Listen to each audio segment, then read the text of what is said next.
All of it rhythmically based on something called the clave. The clave. Tell people what the clave is. First of all, where did it get its name?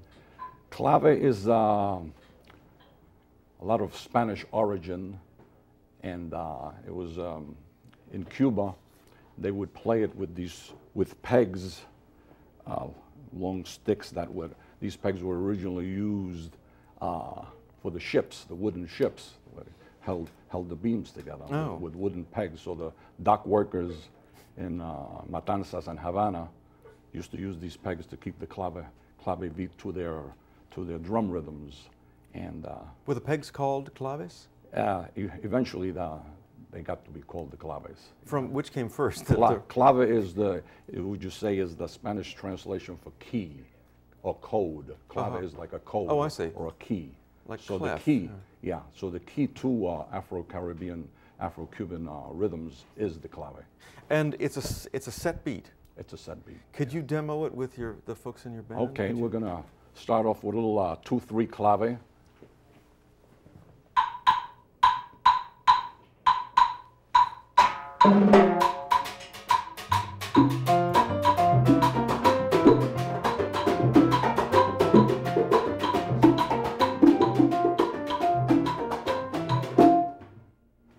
That's a 2/3 clave. 2/3 clave. Now what? Now we have the reverse of that, which is like the old rumba son clave. It's 3/2 clave.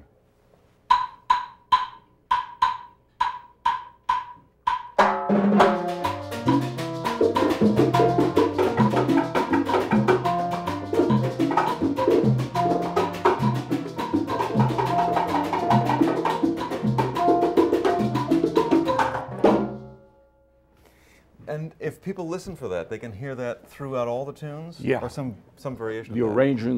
the arranging is based on the clave. All the rhythmic figures that are constructed for the orchestra are written with the clave in mind. And that's basically because this music was intended for dancing. Definitely. Yeah. Definitely. Have you done all the arrangements today? Yes. Yeah. Tell me what you're going to do next.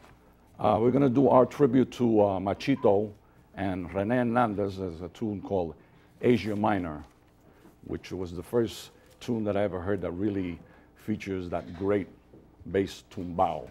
Great. This is Asia Minor. It's Roger King Mozian's tune, and it's played by Ray Santos and his orchestra, the Caribbean Music Experience. They're my guests this hour on Around New York.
Ray Santos and his orchestra, the Caribbean Music Experience, playing Asia Minor by Roger King Mozian. This is Ray Santos. Did I get the composer right? Yeah, Roger King Mozian. Yeah. That was the first, I'm trying to remember, it was on a Machito album, the first number on Quina? Was the first number, I think, on Mucho Macho. An older one. Yeah. Yeah, Quina you were on. Right. But you were too young to be on the For Asia Minor, I was still, you know, a student. Is there a mambo resurgence? There seems to be an interest in the dancing now. The popularity of the dance has kind of done a resurgence of the music. Why do you think that is? Well, I think the movie had something to do with it, and then the people like the mambo. They People like the dance. 50s. Yeah, I think. right. There's like a nostalgia look back at the 50s. Yeah, when people actually danced together. Right, right. Yeah, there was great dancing going on. And there was a real mambo craze, wasn't there? Definitely. Back in the Yeah, 50s. very heavy. Yeah.